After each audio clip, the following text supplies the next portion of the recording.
Good evening and welcome to NTD News. I'm Stephania Cox. Here are today's top stories. A district attorney charges actor Alec Baldwin for involuntary manslaughter after he shot and killed a cinematographer on set. His lawyer says they'll fight the charges. President Biden's approval rating dropping to near its lowest level amid the classified documents scandal. Meanwhile, former President Trump says a double standard is being applied in the investigations. The U.S. maxes out on its debt, and the Biden administration puts pressure on Congress to raise the limit again. The U.S. is expected to announce a major military aid package to help Ukraine fend off Russian forces in Crimea. If approved, it would be one of the biggest packages announced since the war began. And in New York, a growing number of criminal cases getting thrown out. What's behind it? A former NYPD analyst blames certain changes to state law.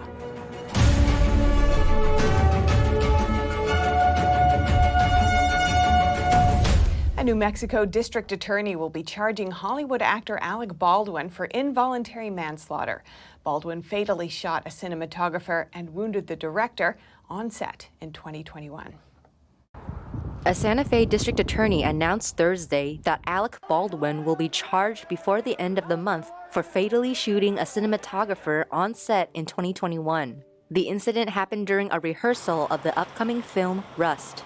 District Attorney Mary Carmack Altwies made the statement on social media without public appearances. She said, "After a thorough review of the evidence and the laws of the state of New Mexico, I have determined that there is sufficient evidence to file criminal charges against Alec Baldwin and other members of the Rust film crew." Cinematographer Helena Hutchins died shortly after being wounded by a gunshot during setup for a scene at the ranch on the outskirts of Santa Fe. Baldwin was pointing a pistol at Hutchins when the gun went off, killing her and wounding the director, Joel Souza. Baldwin has sought to clear his name by suing people involved in handling and supplying the loaded gun that was handed to him on set. Baldwin, also a co-producer on Rust, said he was told the gun was safe. Baldwin and the armorer who oversaw firearms on the set, Hannah Gutierrez-Reed, will each be charged with 2 counts of involuntary manslaughter. The actor's lawyer, Luke Nikas, told the Post, "This decision distorts Helena Hutchins' tragic death and represents a terrible miscarriage of justice, and that they will fight the charges and win." Gutierrez-Reed also denies responsibility. Her lawyer, Jason Bowles, told the Post, "Hannah is and has always been very emotional and sad about this tragic accident, but she did not commit involuntary manslaughter." Hutchins' death has influenced negotiations over safety provisions in film crew union contracts with Hollywood producers. Filmmakers are also choosing computer-generated imagery of gunfire with blank ammunition to minimize risks, rather than real weapons. And President Biden is in California today, touring the storm-ravaged communities there, meeting with business owners and affected residents. But questions about his handling of classified documents cast a pall over the visit. Amid the scandal, a new poll says the president's approval rating has dropped. NTD's Iris Tao has more. Amid the fallout of the documents debacle, a new poll finds Biden's approval rating dropped to 40%, close to the lowest point of his presidency, which was 36% in May and June. And that's as Biden, on his way out of the White House Thursday morning, once again ignored reporters' questions about the classified documents found at his home and office. President, can you tell us a little bit more about your decision? Mr. President, are you satisfied with the way your team is handling the documents? The new approval numbers comes from a Reuters Ipsos poll that concluded this Sunday, a day after the White House confirmed that a third batch of documents was found. But a White House spokeswoman who was accompanying Biden on his trip to California Thursday to survey storm damage defended Biden's record. Look, I would just say that there's other polling out there that shows that the president, his support continues to grow. Inflation is down, gas prices are down $1.70 from their peaks. And so these are the kinds of numbers that I think also matter to the president. It's true that not all polls find Biden's approval rating dropping, but it is notable that Reuters numbers draw a sharp contrast from earlier this month, when Biden's approval rating climbed to 44%, the highest point in over a year. As to the documents, the White House continues to defer all questions. And have to refer you to my colleagues in White House counsel's office. I'm just not going to have anything new for you today on this. While Republicans are criticizing the administration for not telling the public about the discovery quickly, a White House spokesperson tells CNN that the scandal won't affect Biden's decision or the timing of his expected 2024 announcement. Sources told Reuters that Biden is expected to launch his second run for the White House, perhaps as soon as next month, after the State of the Union address slated for February 7th. Reporting from the White House, Iris Tao, NTD News. Meanwhile, former President Trump threw in his 2 cents about Biden's files in a short video message today. He's scheduled to give a speech in Miami this evening. NTD's Arlene Richards has more. At the very same moment when my ultra-secure Mar-a-Lago home was raided by the FBI, Joe Biden was harboring classified documents in his China-funded Penn Center and his unsecured garage. Former President Trump says there are 2 standards of justice in this country, referring to the 2 investigations into documents with classified markings held by himself and by President Biden. In a Truth Social post on Thursday, Trump once again blasted Biden and the Justice Department. In addition to comparing how each president stored the documents, Trump compared the 2 special counsels assigned to investigate each case. I'm being persecuted by Trump-hating special counsel. Joe Biden, in the meantime, is being given white glove treatment. The message comes as Trump gears up for a big political speech in Miami on Thursday night. As he rolls out his 2024 presidential campaign, he's promising greater things ahead. In a post on Truth Social, he said many giant rallies and other events coming up soon. While Trump gets ready for the campaign trail, an independent Ron DeSantis Political Action Committee has plans to spend $3.3 million to support the Florida governor. The PAC, dubbed Ready for Ron, isn't officially connected to DeSantis, but they're hopeful he'll run for president in 2024. And as governor, DeSantis is taking actions that he says the current president won't. Last week, DeSantis warned potential Chinese investors in Florida land to stay out of the Sunshine State. And in previous years, he has taken actions to protect Florida citizens from the ongoing border crisis. In a recent interview with Tucker Carlson, DeSantis criticized President Biden for failing to intercept boatloads of migrants entering the Straits of Florida. Arlene Richards, NTD News. No more proxy voting on the Hill. House Republicans ended the practice today. House Speaker Kevin McCarthy tweeted, quote, "Members of Congress have to show up to work if they want their vote to count." Proxy voting had allowed lawmakers to submit a letter and have a colleague announce their position on bills. The colleague could even cast votes in their name. The practice was first established in 2020 by then House Speaker Nancy Pelosi, so lawmakers wouldn't have to vote in person. It was supposed to curb the spread of COVID-19. And America has reached its $31.4 trillion debt limit. Now the Treasury is taking what it calls extraordinary measures to avoid defaulting on its debt for the first time in history. NTD's Melina Wisecup reports.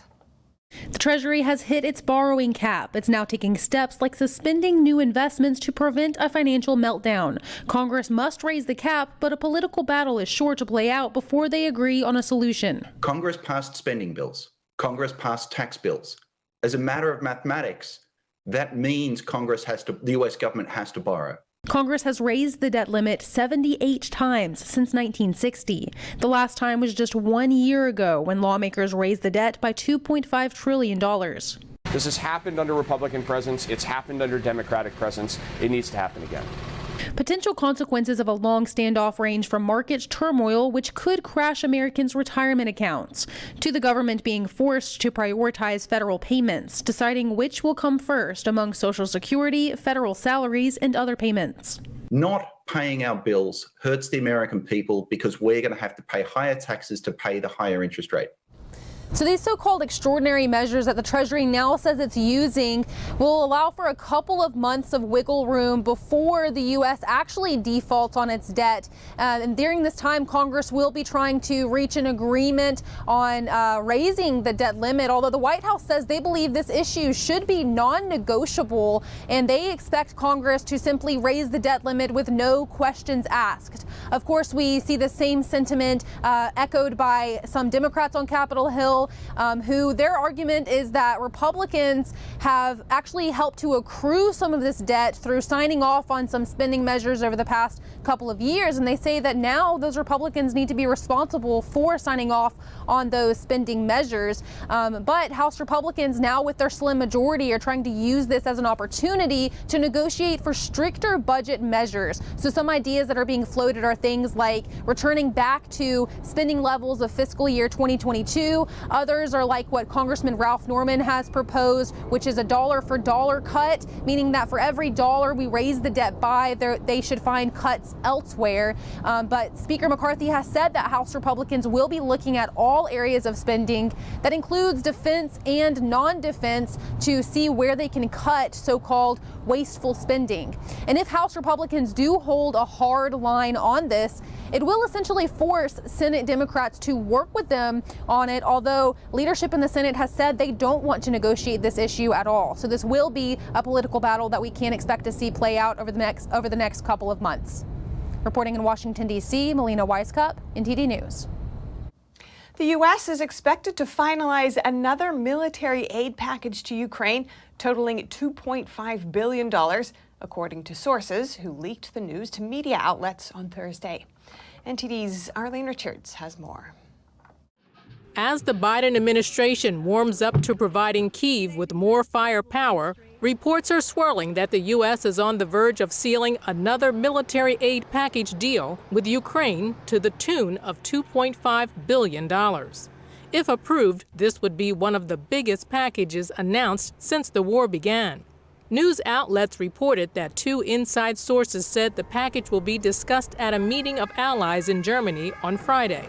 The package is expected to include 50 armored Bradley fighting vehicles, also 100 Stryker tank vehicles. The U.S. has appropriated more than $110 billion for Ukraine since the invasion began. Some don't think it's a good idea.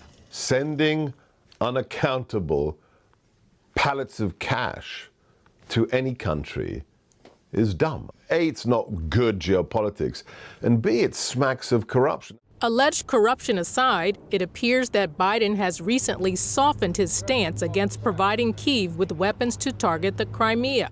Russia has been using the Crimean Peninsula as a base for launching disastrous strikes against Kyiv. It's home to tens of thousands of Russian troops and numerous Russian military bases.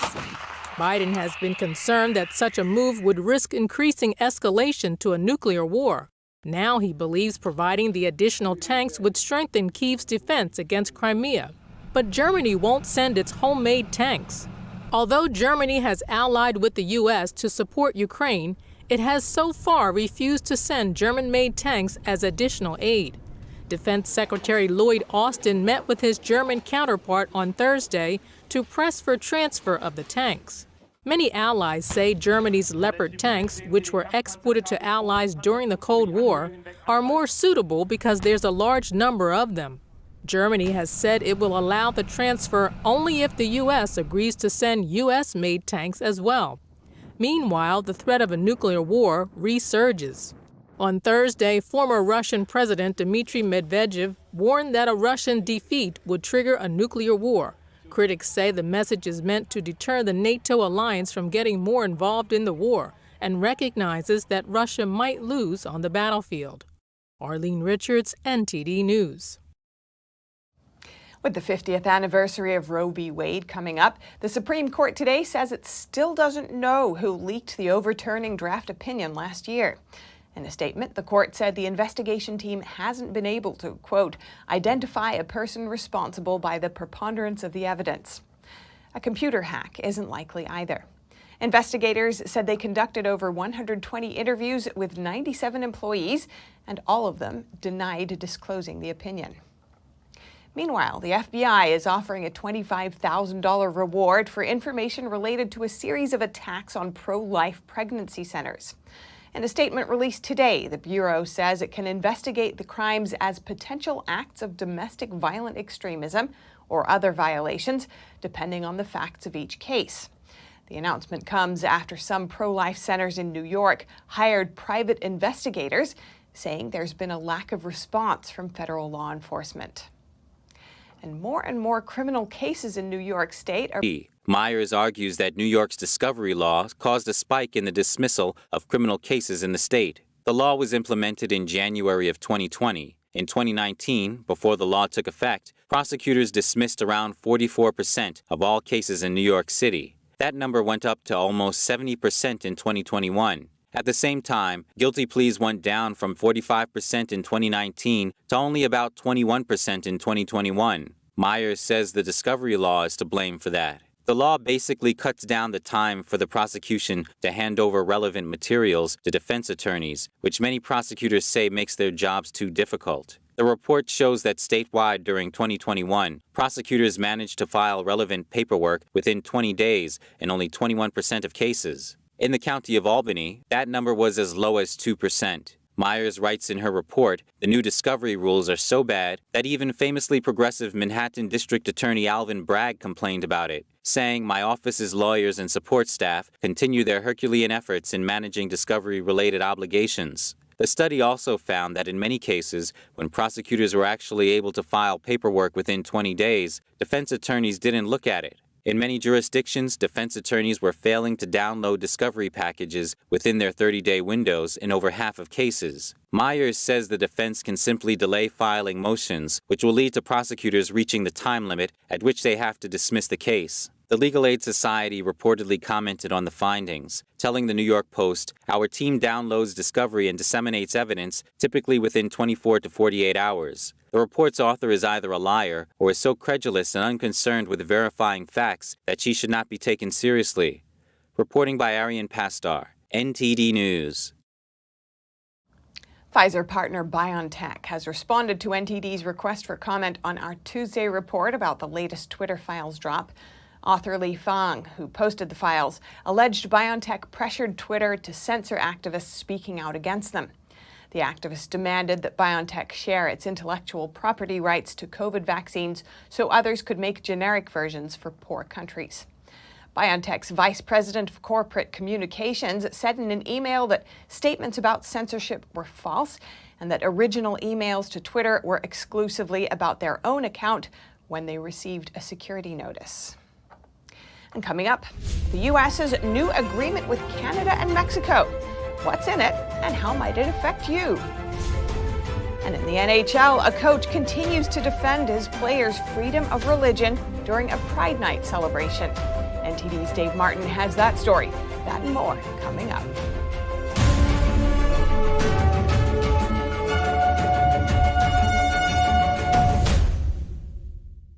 It's just clear as day. The media, whether it's broadcast, cable, or print media, has become extremely biased. And I started looking online for alternative ways to get information. And I saw an ad for a free trial. And I looked at it and I said, Epoch Times. I mean, come on, this is end of days type of stuff. I mean, what are they going to be talking about here? And I said, well, it's a free trial. Let me dig in. Is it giving me both sides? Is it giving me an objective point of view here? I have looked for opportunities to see where they might be biased, and I don't find it. It has given me a level of trust in media that I didn't think I'd ever get back. I love the Epoch Times because it has renewed my faith in the idea that a reliable, responsible, non-biased source of information is available. And I can say that I love it because of that.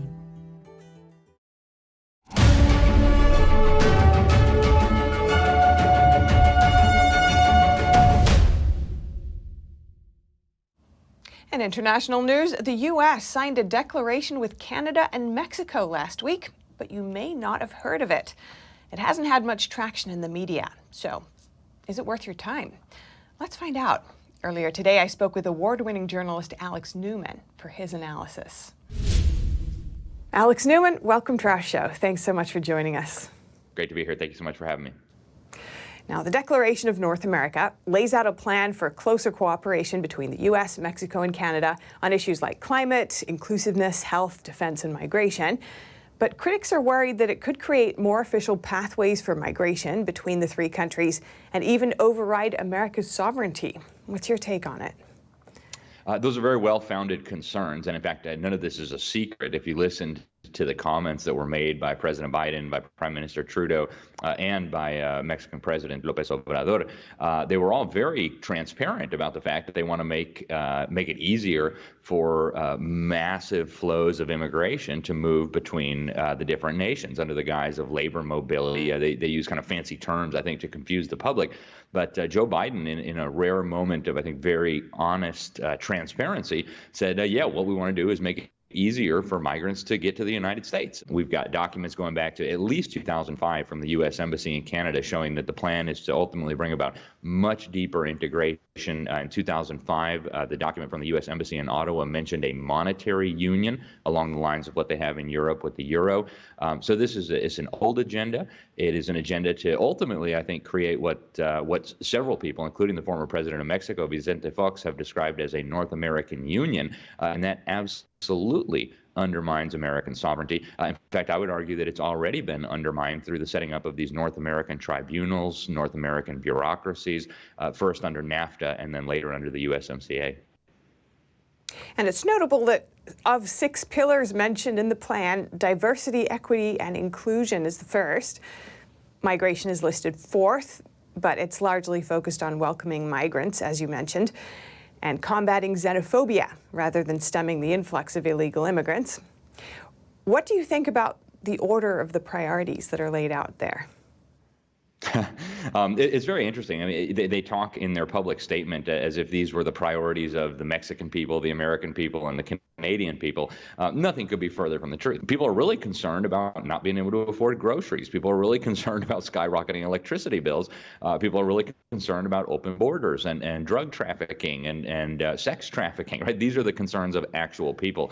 And so I think this really illustrates a phenomenal level of tone deafness. Right? To me, it shows that they're not listening to the people, that they're trying to set the agenda in a way that I believe is really nefarious. So.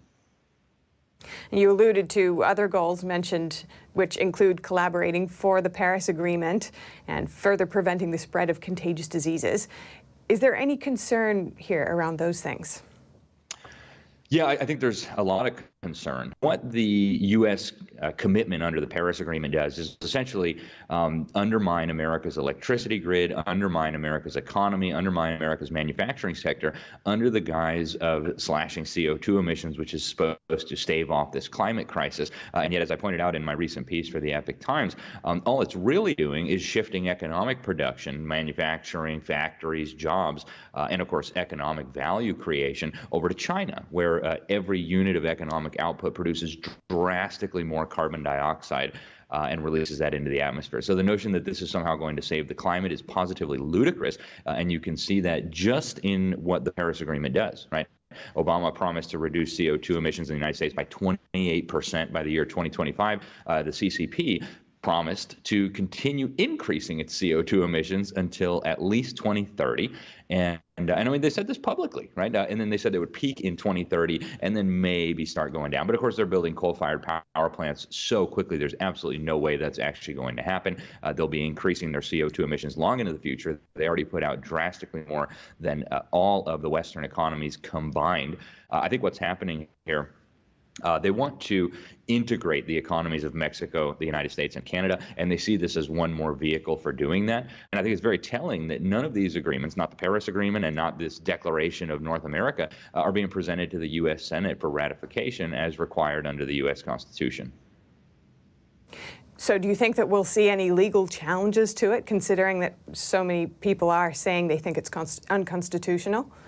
I imagine we will see legal challenges to it, and we have seen legal challenges to a lot of these things. I think from the plain text of the Constitution, this is clearly unconstitutional.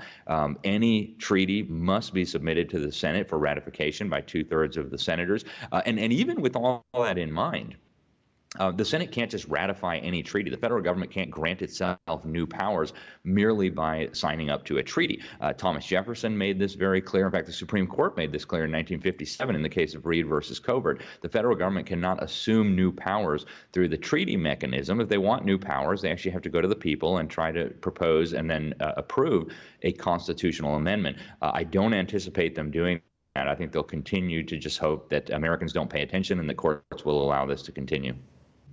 All right, Alex Newman, award-winning international journalist. Thank you so much for your time. It's a pleasure. Thank you so much for having me. And now over to sports news. Here's NTD's Dave Martin with today's top stories. Thank you, Steph. Philadelphia Flyers coach John Tortorella continues to defend defenseman Ivan Provorov, saying he did nothing wrong. Now, Provorov declined to wear a Pride jersey and participate in pregame warm-ups Tuesday during the team's Pride night. When asked about it Thursday, Tortorella said, quote, "Why would I bench him? Because of a decision he's making on his beliefs and his religion?" Tortorella went on to explain that he respected him for it, saying, quote, "This has to do with his belief and his religion. That's one thing I respect about Provi. He's always true to himself."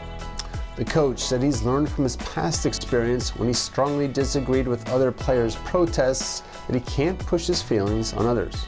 For his part, Provorov said he respects everybody and everybody's choices, adding, quote, "My choice is to stay true to myself and my religion." Meanwhile, in golf news, the Live Golf League has reached a TV deal with the CW network to air their 14 events this season. The first round of each event will stream on the CW app, while the second and third rounds will air live on both the channel and the app.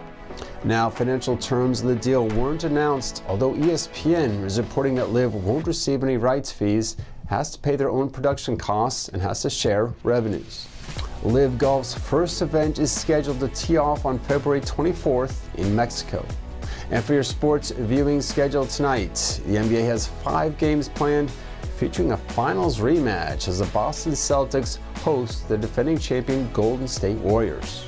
And finally, for you hockey fans, the NHL has 13 games on tap, including the Edmonton Oilers and star center Connor McDavid, who's on pace for a whopping 150 points, which would be the most in the league since Mario Lemieux scored 161 back in 1996. They host the Tampa Bay Lightning. And that's it for your sports news today. Back to you, Steph. Thanks, Dave. And that's all for today's news. Thanks for tuning in. I'm Stephanie Cox. Good night.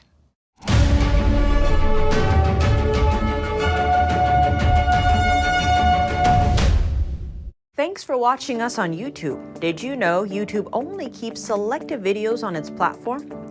So if you want to make sure you get the full picture, just subscribe to our newsletter. Go to newsletter.ntd.com and sign up. It's free.